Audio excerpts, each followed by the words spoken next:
Dopo 4 anni di assenza, Alessandro Ferreri ritorna alle gare del kart in un campionato denominato Trofeo Sardegna. Alessandro, come andate oggi? Ma diciamo che sono molto contento e soddisfatto, anche perché veramente dopo 4 anni riuscire a divertirmi, fare la pole è sempre una cosa positiva. Ho avuto un problema fisico ieri, mi sono sicuramente piegato una costola, quindi non riuscivo a mantenere il ritmo nelle curve a destra.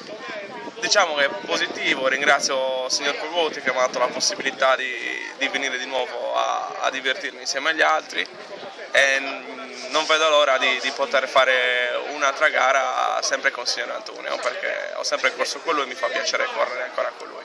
Prenderei parte anche a qualche altra prova quest'anno? Credo Tempo di no, permettendo. sono impegnato nel campionato rally, non in Sardegna ma fuori dall'Italia. Se riesco vorrei magari fare un'altra gara e farla bene e farla come le ho sempre fatte, in modo tale da essere soddisfatto.